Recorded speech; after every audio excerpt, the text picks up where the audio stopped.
नमस्कार, आप देख रहे हैं खबर उत्तर प्रदेश और मैं आपके साथ प्रियंका राजपूत। बुलेटिन की शुरुआत करेंगे इस वक्त की अहम खबर के साथ। आजमगढ़ में विश्वविद्यालय के शिलान्यास करने आ रहे केंद्रीय गृह मंत्री अमित शाह के कार्यक्रम को लेकर प्रशासन की युद्ध स्तर पर तैयारियों को अंतिम रूप दिया जा रहा है। पूरा जिला अमित शाह के स्वागत के लिए बैनर और पोस्टरों से भरा हुआ है।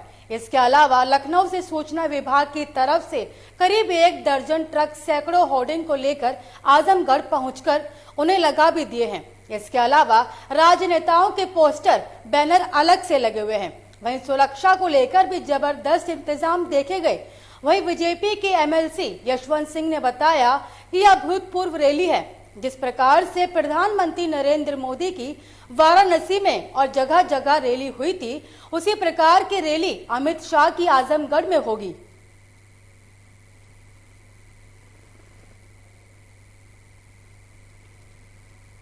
पार्लियामेंट का चुनाव हो रहा था, उसी दौरान यहाँ का उम्मीदवार हर जनसभाओं में घोषित करता फिर रहा था कि आजमगढ़ में विश्वविद्यालय खुलेगा।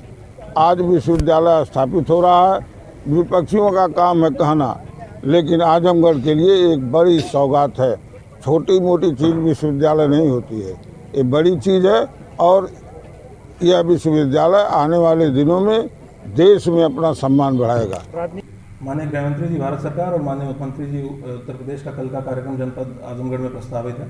उसके लिए आज हमारी ब्रीफिंग है, रिहर्सल है, डीब्रीफिंग है। जितनी फोर्स हम लोगों ने डिमांड की थी वो फोर्स हम लोगों को मिल चुकी है। इसमें लगभग 4 कंपनी हमारी पीएससी की लगेंगी, 2 कंपनी आरएएफ की लगेंगी। उसके साथ साथ टोटल लगभग 1,500 का पुलिस बल हम लोगों ने डिप्लॉय किया है और सारी ड्यूटियाँ जोन डिवाइड करके उनमें ड्यूटियाँ लगाई गई हैं। प्रॉपर फ्रिस्किंग और चेकिंग के साथ लोगों को उसमें एंट्री दी जाएगी। कोई भी ऑब्जेक्शनेबल चीज़ अंदर ले जाने की अनुमति नहीं है। इसके साथ साथ ट्रैफिक व्यवस्था को दुरुस्त रखने के लिए पूरे शहर को अलग अलग जोन्स में बांट के लोकल जो पुलिस फोर्स है उनका इस्तेमाल उसमें किया गया है। ट्रैफिक के लोग भी लगाए गए हैं। लगभग 30 पॉइंट्स हमारे बैरियर पॉइंट्स हैं जहाँ से हम एक्सपेक्ट कर रहे हैं कि ट्रैफिक ज़्यादा आएगा। एक एडवाइजरी पब्लिक के लिए भी जारी की गई है कि कौन से रूट्स ऐसे हैं जो कल थोड़ा व्यस्त रहेंगे और उनमें हम लोग क्या क्या डाइवर्जन उनको। अमरोहा में गजरोला के सरकारी अस्पताल की कॉलोनी में दिन दहाड़े लूट की कोशिश की गई। लोहे की रोड लेकर घर में लुटेरा घुसा था और एक चांदी की अंगूठी लेकर फरार हो गया। गनीमत रहे कि शोर मचाने पर लुटेरा फरार हो चुका था। सूचना मिलते ही सरकारी अस्पताल कॉलोनी में हड़कंप मच गया। पहले भी कॉलोनी में दिन दहाड़े कई घटनाएं घटित हो चुकी हैं। सूचना पाकर मौके पर पहुंची पुलिस जांच पड़ताल में जुट गई है। चंद्र कुमार गुप्ता, अधिकारी समुदाय शास्त्री से। अच्छा, क्या मामला जो पुलिस आई है आपके यहाँ पे?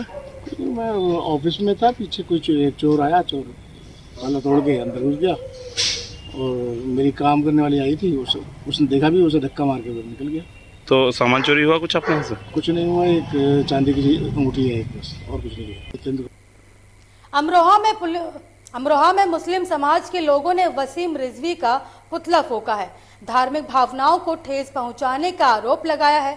मुख्यमंत्री से वसीम रिजवी के खिलाफ कार्रवाई करने की अपील भी की गई। वसीम रिजवी के बयानों से शांति भंग होने का खतरा है, तो वहीं मुस्लिम समाज के लोगों ने वसीम रिजवी को जानवर बताया। वसीम रिजवी का पुतला फूंक कर विरोध जताया गया है। मामला अमरोहा नगर के कोतवाली क्षेत्र का है।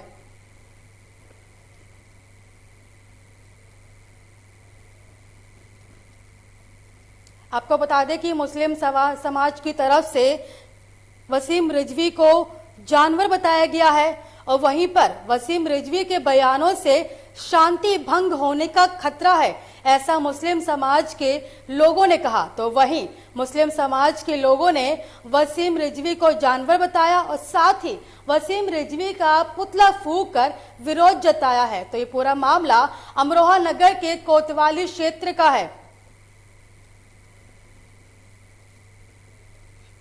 आपको बता दें कि वसीम रिजवी की जहां पर मुस्लिम समाज की तरफ से लगातार वसीम रिजवी पर हमला किया जा रहा है, साथ ही उनका पुतला फूंक कर विरोध जताया गया। जैसे कि आप तस्वीरों में साफ देख सकते हैं कि मुस्लिम समाज की तरफ से वसीम रिजवी का पुतला फूंका गया, तो वहीं विरोध जताया गया है।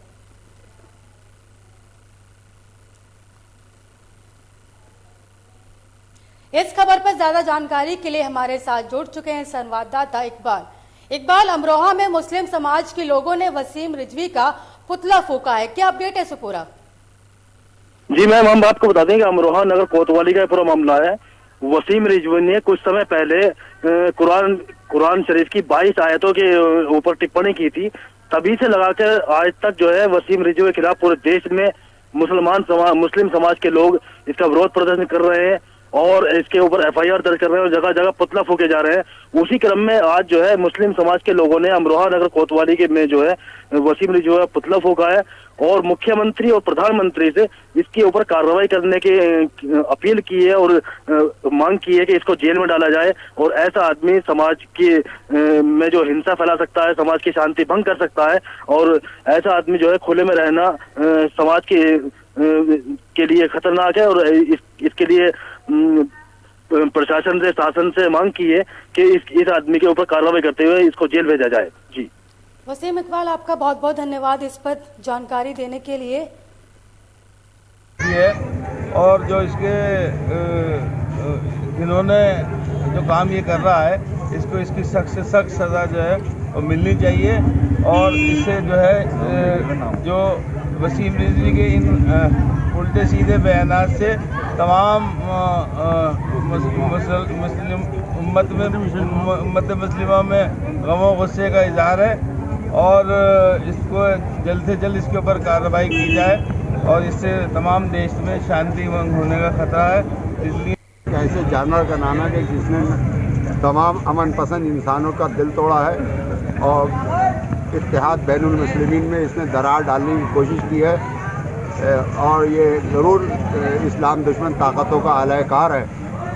और मेरी दरख्वास्त है प्रधानमंत्री, भारत के प्रधानमंत्री से, उत्तर प्रदेश के मुख्यमंत्री से कि इसके खिलाफ सख्त से सख्त जल्द से जल्द कानूनी कार्रवाई की जाए ताकि हमारे इस मुल्क में प्यार, मोहब्बत और अमन की फ़िज़ा जैसे हमेशा बरकरार रही है बरकरार रहे। इसके रहते हुए फतेहपुर के खागा कोतवाली क्षेत्र के कस्बे में एक प्राइवेट नर्सिंग होम द्वारा गलत इलाज करने से एक अधेड़ की मौत हो गई। आपको बता दें कि कोतवाली क्षेत्र के नक्सारा गांव के रहने वाले ज्ञान सिंह की तबीयत अचानक खराब हो गई थी, जिसके बाद परिजनों ने इलाज के लिए अधेड़ को कस्बे के नर्सिंग होम में भर्ती करवाया था, जहां प्राइवेट डॉक्टरों के जरिए इलाज किया गया और मरीज को घर वापस भेज दिया गया, जहां अधेड़ की तबीयत अचानक खराब होने से उसकी मौत हो गई और परिजन इलाज के लिए प्रयागराज ले गए, जहां इलाज के दौरान अधेड़ की मौत हो चुकी है। जिसके बाद परिजनों ने कोतवाली का घेराव करते हुए आरोपी डॉक्टर के खिलाफ कार्यवाही करने की मांग की है। तो वहीं इस मामले में पुलिस ने नर्सिंग होम संचालक के खिलाफ मृतक परिवार की तहरीर पर मुकदमा दर्ज कर लिया है। आपको बता दें कि वहीं मृतक के परिजनों ने आरोप लगाया कि गलत इलाज के कारण मरीज की मौत हो गई और अब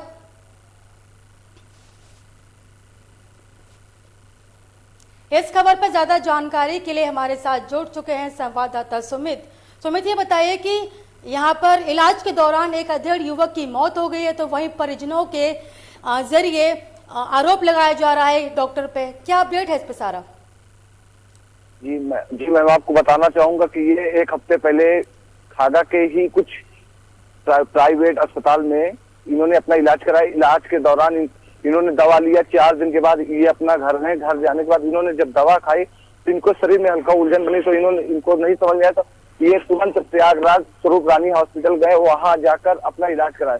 इलाज के दौरान जब शुक्रवार को जब इन्होंने इलाज कराया, इलाज के दौरान इनको दवाई कोई असर नहीं हुई, तो आज सुबह 10 बजे इनकी मृत्यु हो गई। जब मृत्यु हो गई तो इनको डॉक्टरों ने बताया कि इनकी कोई दवाई रिएक्शन कर गई। दवाई रिएक्शन के बाद इनको जब पता चला तो ये लोग तुरंत खागा कोतवाली आए। खागा कोतवाली में लगभग 200 से 300 लोग आए और काफी तमाम प्रकार के विलेम लगाते हुए, और जब बात की जाए हॉस्पिटल में जब हम लोगों ने तहकीकात की तो वहां पे ना कोई नर्स है ना कोई स्टाफ था ही नहीं। ये आलम वहाँ का। सुमित, ये बताइए कि मुकदमा दर्ज होने के बाद पुलिस ने क्या बयान दिया है?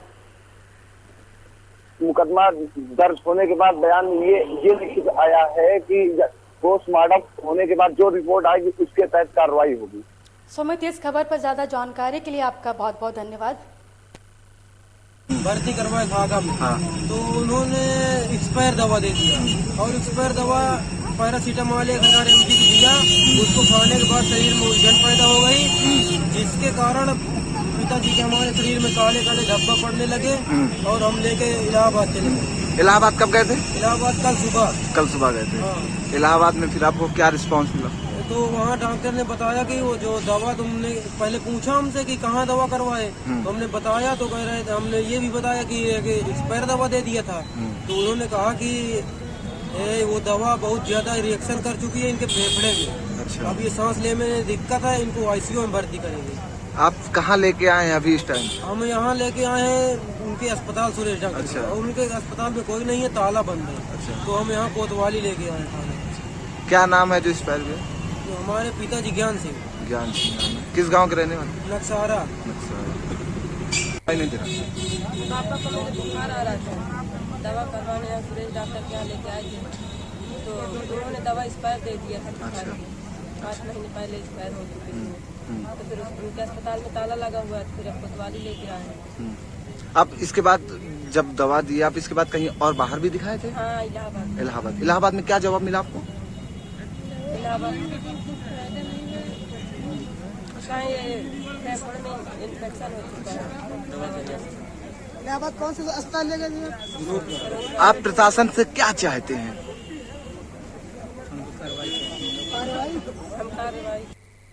गोंडा से इस वक्त की बड़ी खबर सामने आ रही है। आपको बता दें कि सड़क पर फिर से तेज रफ्तार का कहर देखने को मिला है। इस वक्त की बड़ी और अहम जानकारी आपको गोंडा से दे रहे हैं, जहां ट्रक से स्कॉर्पियो की जबरदस्त भिड़ंत देखने को मिली। इस वक्त की बड़ी और अहम जानकारी आपको गोंडा से दे रहे हैं, जहां ट्रक से स्कॉर्पियो की जबरदस्त भिड़ंत देखने को मिली है। तो वहीं हादसे के वक्त स्कॉर्पियो में 9 लोग सवार थे और बताया जा रहा है कि टक्कर में सभी 9 लोग घायल हो चुके हैं।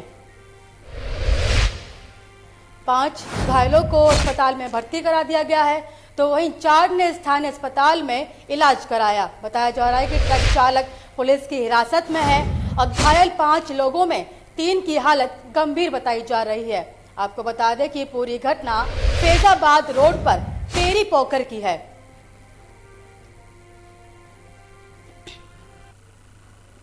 हरदोई में कोहरे को लेकर रेलवे ने हरदोई से होकर जाने वाले 9 जोड़ी ट्रेनें निरस्त की हैं, जिसमें 3 जोड़ी ट्रेनें आंशिक निरस्त हुई थी। आपको बता दें कि जनता मुगल सराय सहारनपुर राज्य रानी एक्सप्रेस समेत कई ट्रेनें निरस्त की गई और ये ट्रेनें 1 दिसंबर से 28 फरवरी तक निरस्त रहेंगी। तो वहीं मुरादाबाद मंडल से होकर जाने वाली कुल 50 जोड़ी ट्रेनें निरस्त और आंशिक निरस्त की जाएंगी। खबर जालौन से है, जहां नगर पालिका द्वारा बाजार में केंद्र और प्रदेश सरकार के निर्देश पर अवैध रूप से पॉलीथिन में बेच रहे सामान को लेकर दुकानों पर छापेमारी अभियान चलाया गया। बता दें कि जिला प्रशासन और कोतवाली प्रशासन की संयुक्त टीम ने नगर में छापा मारकर अभियान चलाया और इस कार्रवाई में लगभग आधा दर्जन से ज्यादा दुकानदारों को चालान काटकर जुर्माना वसूला गया और पॉलीथीन जब्त की गई। आपको बता दें कि छापेमारी अभियान से शहर के पॉलीथीन विक्रेताओं और पॉलीथीन में सामान बेच रहे दुकानदारों में हड़कंप मच गया है। आपको बता दें कि अधिशासी अधिकारी नगर पालिका विमलापति ने बताया कि उनके नेतृत्व में पालिका कर्मचारियों की टीम के साथ अवैध रूप से पॉलीथीन में सामान बिक्री कर रहे दुकानों पर छापेमारी की गई। बड़ी मात्रा में पॉलीथीन को जब्त किया गया, साथ ही उन पर जुर्माना भी लगाया गया है। आपको बता दें 6 दुकानों पे माल बरामद हुआ है और लगभग जो है 6 किलो पॉलीथीन मिली हमको। और आसपास दुकानें जब तक अलर्ट हो गई थी, बिना सूचना के गए थे हम लोग, तो ये हमारी कार्रवाई निरंतर चलेगी। कल डीएम साहब ने कहा था कि कार्रवाई को बराबर चलाओ और पॉलीथीन हमारे परिवारों के लिए, हमारे सब शहर के लिए एक अभिशाप के रूप में है, इसको जड़ से समाप्त करना है। सभी दुकानदारों में काफ़ी अवेयरनेस है, लेकिन फिर भी कुछ लोग नहीं मान रहे, तो उनके खिलाफ अभियान चलाकर जुर्माने की कार्रवाई की गई। अच्छा, कितने दिन? कासगंज में 107 साल बाद भारत लौटी मां अन्नपूर्णा देवी की प्रतिमा को पुनः स्थापना करने के लिए बीते दिवस दिल्ली से प्रदेश संयोजक योगेश त्रिपाठी, प्रदेश गन्ना मंत्री सुरेश राणा की अगुवाई में एक रथ यात्रा निकाली गई। माता अन्नपूर्णा यात्रा दिल्ली से चलकर गाजियाबाद, गौतम बुद्ध नगर, बुलंदशहर, अलीगढ़ और हाथरस होते हुए आज सुबह कासगंज के सूकर क्षेत्र यानी सोरो तीर्थ स्थल पहुंची। कासगंज जनपद में शोभा यात्रा का जगह जगह भव्य स्वागत किया गया। वहीं जनपद में पहुंची अन्नपूर्णा माता के भव्य शोभा यात्रा 21 स्थानों पर जोरदार स्वागत किया गया। साथ ही यात्रा पर पुष्प वर्षा कर जगह जगह आरती उतारी गई।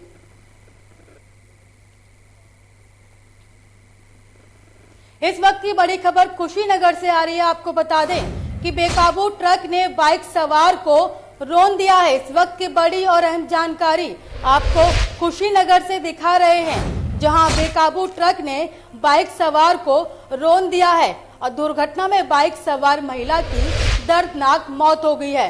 इस वक्त की बड़ी और अहम जानकारी आपको आपकी टेलीविजन स्क्रीन पर दिखा रहे हैं, जहां दुर्घटना में एक युवक घायल बताया जा रहा है। घायल व्यक्ति का मेडिकल कॉलेज में इलाज जारी है, तो वहीं पुलिस ट्रक को कब्जे में लेकर कार्रवाई में जुट गई है। साथ ही ये घटना कप्तानगंज नगर पंचायत के आजाद चौक की है। इस वक्त की बड़ी और अहम जानकारी आपको कुशीनगर से दे रहे हैं, जहां दुर्घटना में बाइक सवार महिला की दर्दनाक मौत हो गई।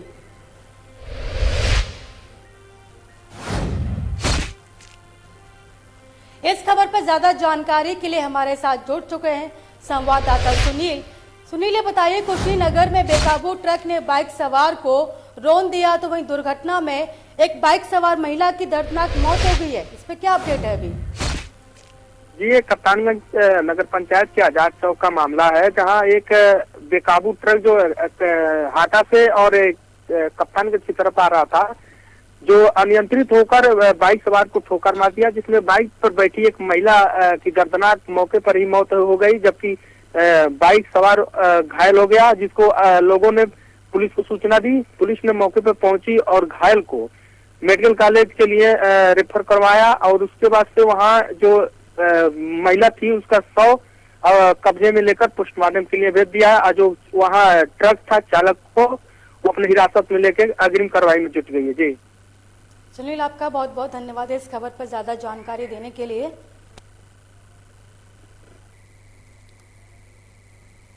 बीती शाम एक महिला की सब्जी लेकर घर जाते समय एक चोर ने महिला की चेन छीनकर भाग निकला। महिला के शोर मचाने पर आसपास के लोगों की भीड़ जमा हो गई। सभी ने उसका पीछा किया, लेकिन वे वहां से भाग निकला। महिला ने अपने घर वालों को सारी बात बताई। महिला के लड़के ने आस पड़ोस के लोगों से पूछताछ की और मेला मैदान चौराहे पर लगे सीसीटीवी फुटेज को खंगाला, लेकिन कुछ भी हासिल नहीं हुआ। अब देखना ये बाकी है कि पुलिस अपना काम कितनी जल्दी करती है और इस चोर को पकड़कर महिला चेन बरामद करती है या नहीं।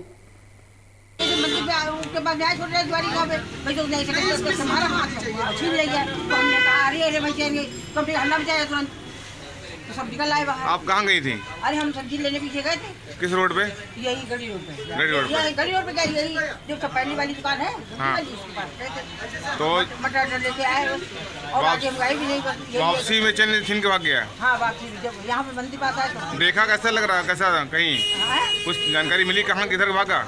यहाँ मंदिर, हाँ इस भागा पेड़ के पास, बस के पास में हमें देखा और पीछे लोगों ने बताया भी उसको। कौन सी बस? मेला मैदान वाली बस अड्डे चौराहे की तरफ? हाँ, यही बस। तो मिला नहीं मिला? वो नहीं मिला, नहीं, यही भागा। तो देख रहे हैं इसको वही लोग? देख रहे होंगे। कंप्लेंट की आपने?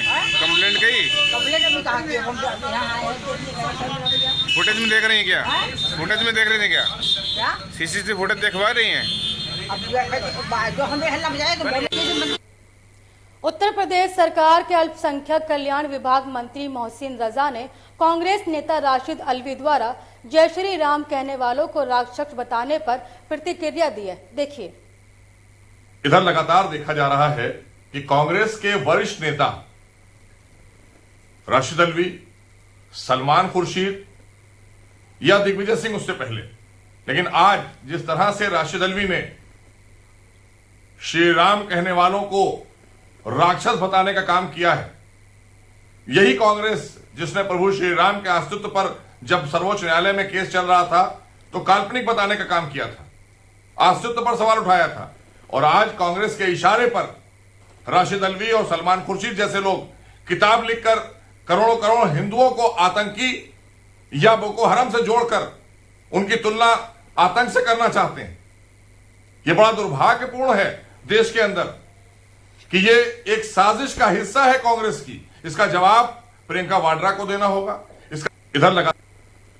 मिर्जापुर में पहाड़ों से घिरा हुआ आसपास के गांव में सैकड़ों सालों से बेचूबूर मेले का आयोजन होता चला आ रहा है। मेला की तैयारी लगभग पूरी हो चुकी है। आज 3 दिनों में लगभग 6 से 7 लाख श्रद्धालुओं की भीड़ उमड़ती दिखाई दी। बात सुरक्षा व्यवस्था की जाए तो मेले को लेकर सेक्टर में बांट दिया गया है। भारी फोर्स तैनात की गई है और सबसे ज्यादा किल्लत पानी की होती है और सिंगल रास्ता है, जाम बराबर लगता है। अहरोरा बाजार में लगभग 15 किलोमीटर दूर पूजा स्थल है।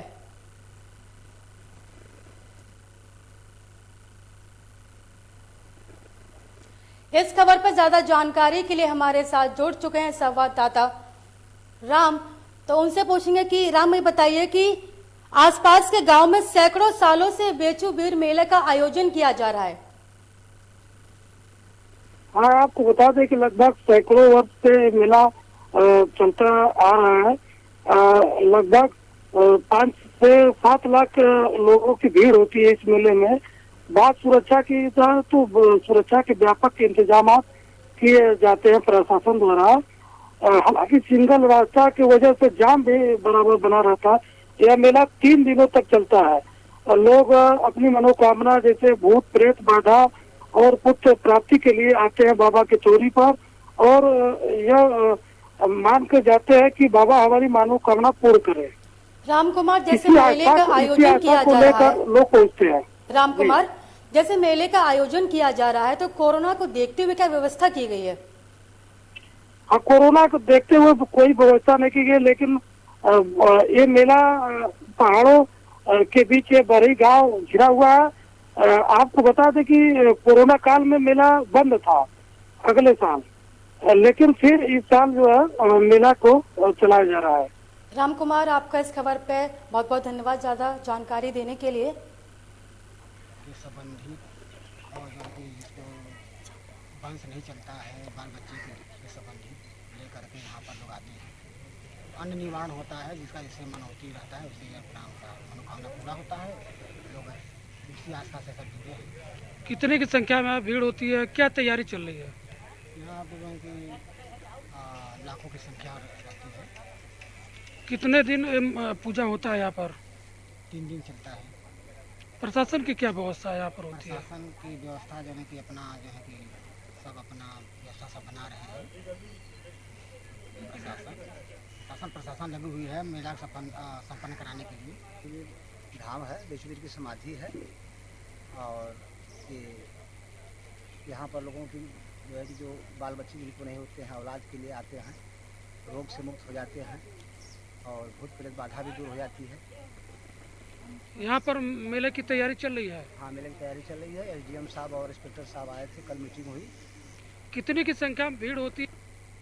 हाईटेक शहर ग्रेटर नोएडा की हवा खराब होती जा रही है, हम नहीं कह रहे। ये केंद्रीय प्रदूषण नियंत्रण बोर्ड की रिपोर्ट बता रही है, जिसके अनुसार नोएडा और ग्रेटर नोएडा में एयर क्वालिटी इंडेक्स को गंभीर श्रेणी में दर्ज किया गया।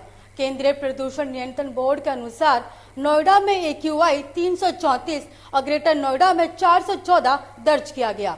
सुबह सूरज निकलने के बावजूद आसमान में धुंध छाई रही, जिससे विजिबिलिटी खराब श्रेणी में दर्ज की गई। वहीं हवा की रफ्तार कम होने से वायु प्रदूषण का स्तर बढ़ने लगा है। तो वहीं मौसम वैज्ञानिकों के अनुसार शनिवार तक वातावरण में सुबह के समय कोहरा और धुंध रहने की संभावना है।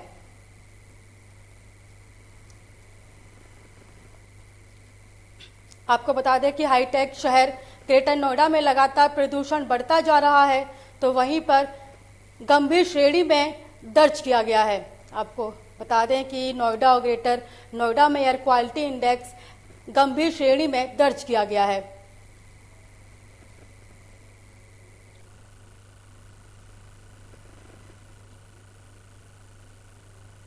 प्रतापगढ़ में दबंगों के हौसले बुलंद होते नजर आ रहे हैं। पुलिस के सामने युवक की दबंगों ने जमकर पिटाई की। जहां युवक की पिटाई होती रही और पुलिस असहाय बनी रही, तो वहीं पिटाई की लाइव तस्वीरें कैमरे में कैद हो गई। घायल युवक को डॉक्टरों ने सीएससी से प्रयागराज रेफर किया और घटना के बाद आक्रोशित ग्रामीण कोतवाली पहुंचे। पिट रहा युवक अघिया गांव के इलाके का निवासी है।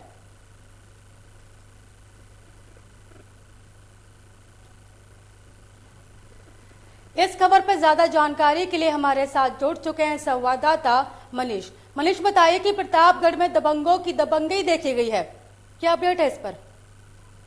जी, आपको बताना चाहेंगे पूरा मामला कुंडा कोतवाली के अजिया गांव का है, जहां पर जो है दबंग पूरी तरीके से बेवकूफ है और पुलिस के सामने ही युवक की जमकर पिटाई करते रहे और पुलिस असहाय बनकर मूक दर्शक बनी रही, क्योंकि जो है ये स्थानीय लोग थे और स्थानीय लोगों की भीड़ इतनी जबरदस्त जमा हो गई कि युवक की वहीं पर पिटाई शुरू कर दी है। जिसके बाद जो है युवक को स्थानीय सीएचसी कुंडा ले जाया गया, जहाँ पर तो उसकी हालत गंभीर देखते हुए डॉक्टरों ने प्रयागराज रेफर कर दिया। प्रयागराज में उसका इलाज चल रहा है युवक का।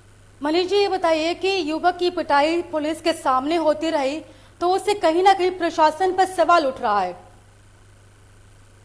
जी, चूंकि स्थानीय युवक कुंडा इलाके के हैं और वो पूरी तरीके से दबंग है, तो कहीं ना कहीं प्रतापगढ़ पुलिस के ऊपर सवालिया निशान खड़ा होता है कि पुलिस के सामने ही युवक की पिटाई होती रही और पुलिस मूक दर्शक बनकर के खड़ी रही। हालांकि पुलिस जो है बचाने का प्रयास करती है युवक को, लेकिन दबंगों के हौसले इतने बुलंद थे कि पुलिस के सामने ही युवक को पीटते रहे और पुलिस असहाय और मूक दर्शक बनकर खड़ी। तो पुलिस की तरफ से क्या कार्रवाई देखी जा रही है? जी, पुलिस उसको पिटाई के बाद स्थानीय सीएचसी ले गई, जहाँ से उसको इलाज के बाद जो है प्रयागराज रेफर किया गया है और पुलिस ने वही संबंधित धाराओं में जो है इसका मुकदमा पंजीकृत किया है और आगे कार्रवाई करने की बात भी करेगी। मनीष, आपका बहुत बहुत धन्यवाद इस खबर पर तमाम जानकारी देने के लिए।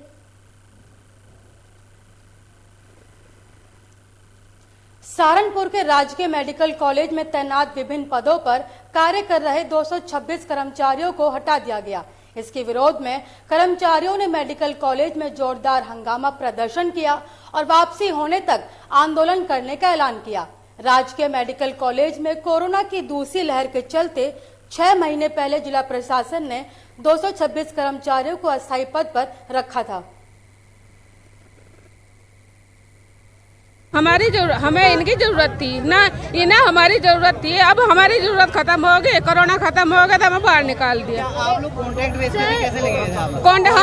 हमें कोई लेटर नहीं था, कोई लिखित था ना, कोई कुछ भी नहीं था। जैसे आप हमारे पास है, ऐसे आपको हमारी जरूरत थी। आप सभी जो कर्मचारी हैं एक ही पद पर थे या अलग अलग? नहीं, अलग अलग थे। कोई वार्ड बॉय, कोई वार्ड आया, कोई स्वीपर, ये वार्ड आया की पोजीशन पे हूँ। आपका नाम और आप यहाँ पर किस कार्य हेतु यहाँ पे एकत्रित हुए हैं ना सर। हमारी जो मांग है ना, यानी कि मांग भी छोड़ दो, सबसे पहली बात तो ये है कि यहाँ सारी युवा लड़कियां भी है लड़के भी है, सबने क्वालिफिकेशन हद से ज्यादा सही कर रखी है। 10th इंटर सब कुछ जो पहले 1 मिनट ग्रेजुएशन से भी ज्यादा कर रखी है। और जब यहाँ भर्ती निकली थी पहले कोविड जब शुरू हुआ था, किस बेस पे निकली थी? 10th के बेस पे। वार्ड आया, वार्ड बॉय और ये सारे स्वीपर पे 10th के बेस पे निकाली। कोई ये नहीं बोला गया था कि तुम्हें अब रखा जाएगा, कोविड खत्म हो जाएगा निकाल दिया जाएगा, ये नहीं बोला था। सिर्फ ये निकाली गई थी मेडिकल कॉलेज में कि 10th बेस पे वैकेंसी निकली है कोरोना उसकिस में, ये निकली और सबने ज्वाइन भी किया।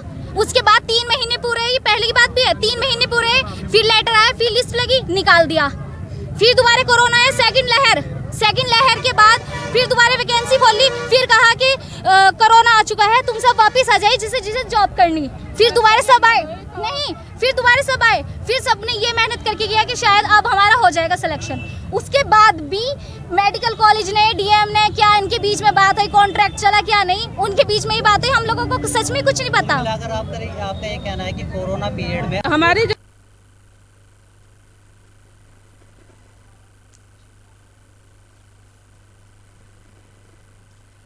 इस खबर पर ज्यादा जानकारी के लिए हमारे साथ जुड़ चुके हैं संवाददाता काशिफ खान। राजकीय मेडिकल कॉलेज में तैनात विभिन्न पदों पर कार्य कर रहे 226 कर्मचारियों को हटा दिया गया है, क्या है इस पर अपडेट? जी प्रियंका, बिल्कुल सहारनपुर में कोरोना की दूसरी लहर जब आई थी तो 226 कर्मचारियों को अस्थायी पद पर रखा गया था, जिन्हें आज सुबह कॉलेज प्रशासन की ओर से उनके पद से हटाने का नोटिस जारी किया गया, जिसके बाद उन्होंने हंगामा किया है, जमकर वहां पर मेडिकल कॉलेज के गेट पर तालाबंदी कर दी और लगातार नारेबाजी करते हुए कहने लगी। जिस समय कोरोना की वजह से लोग अपने घरों में थे, लोग डर रहे थे, उस समय वो उन कर्मचारियों ने कोरोना काल में आकर अस्पताल में अपनी सेवाएं दी है और अब उनको बिना किसी नोटिस के, बिना किसी जानकारी के आज उनको निकाला जा रहा है। उन्होंने यही बात कही है कि जब तक उनको नहीं रखा जाता, जब तक उनको कार्य पर नहीं रखा जाता है, तब तक वो इसी तरह से आंदोलित रहेंगे। जी काशिफ खान, ये बताइए कि जोरदार हंगामा और प्रदर्शन होने के बाद भी कॉलेज की तरफ से क्या कार्रवाई देखी गई है? जी, कॉलेज प्रशासन पूरी तरह से बचता हुआ नजर आया। हमने बात करने की कोशिश किया। डॉक्टर अरविंद जो प्राचार्य हैं मेडिकल कॉलेज के, वो भी इस पूरे मामले पर पल्ला झाड़ते हुए नजर आए। उनका कहना है कि उच्च अधिकारियों से ही बात करके कुछ इस मामले में बताया जा सकता है और ये आदेश जो है उच्च अधिकारियों के आदेश है, इन कर्मचारियों को निकाल देंगे। जी काशिफ खान, आपका बहुत बहुत धन्यवाद इस खबर पर ज्यादा जानकारी के लिए।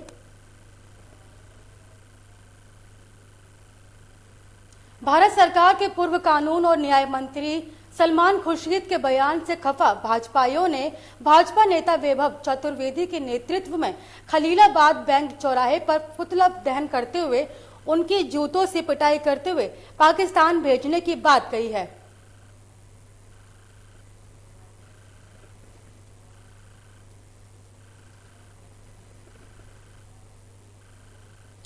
प्रधानमंत्री नरेंद्र मोदी के आगमन को लेकर मुख्यमंत्री योगी आदित्यनाथ सुल्तानपुर पहुंचेंगे और उत्तर प्रदेश तैयारियों का जायजा लेते हुए अधिकारियों के साथ समीक्षा बैठक भी करेंगे। मौके पर सुरक्षा व्यवस्था दुरुस्त रहेगी।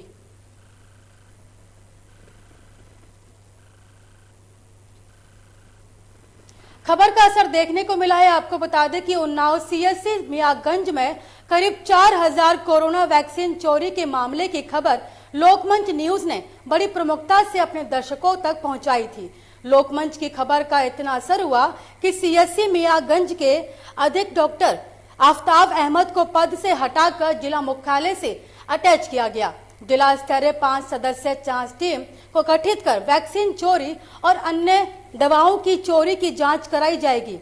आपको ये भी बता दें कि खबर कवरेज के दौरान सीएससी प्रभारी आफ्ताब अहमद और उनकी टीम ने मीडिया से जमकर अभद्रता की और 4000 डोज के चोरी होने की खबर पर स्पेशल स्टोरी बनाने के लिए कुछ बड़े मीडिया चैनलों की टीम मियागंज पहचानने लगी। जिस रानी नाम की महिला को 4000 डोज के साथ पकड़ा गया था, उसे चतुर्थ ग्रेड की कर्मचारी बताया जा रहा है।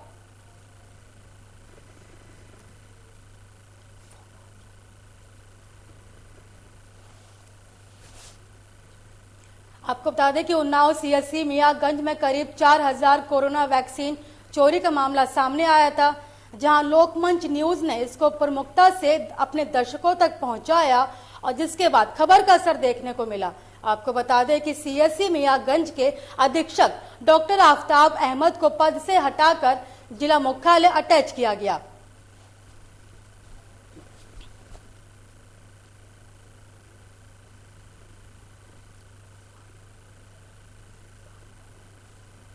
इस खबर पर ज्यादा जानकारी के लिए हमारे साथ जुड़ चुके हैं भानु मंडल। आपको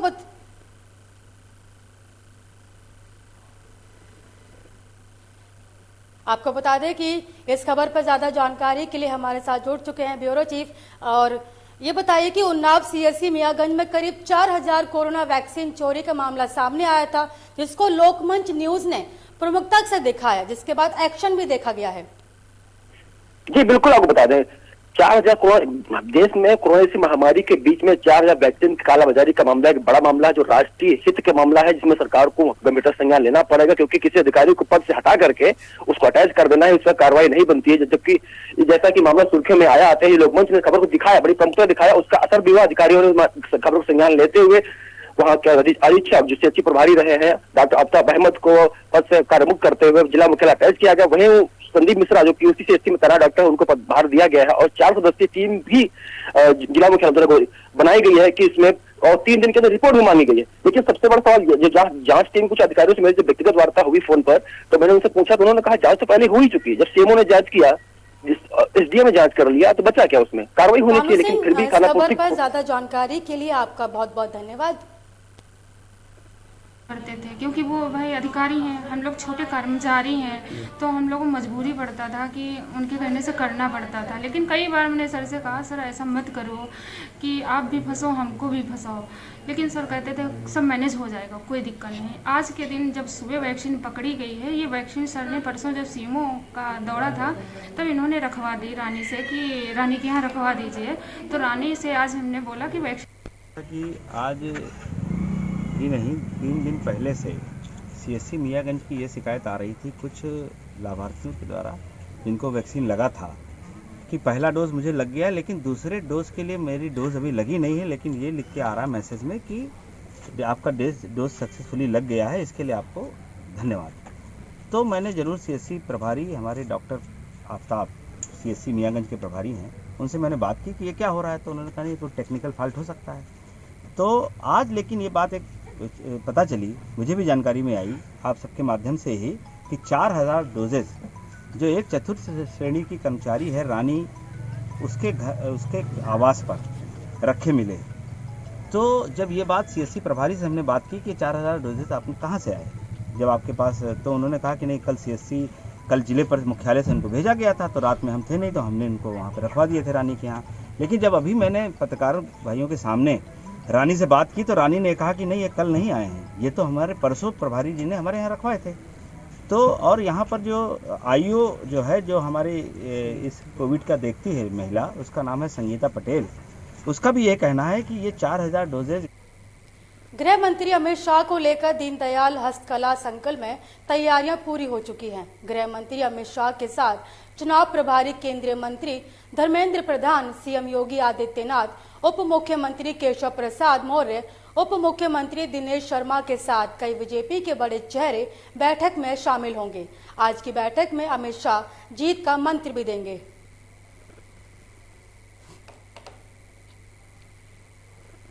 इस बुलेटिन में मुझे दीजिए इजाजत और देश की तमाम खबरों को देखने के लिए देखते रहिए आपका अपना चैनल लोकमंच न्यूज।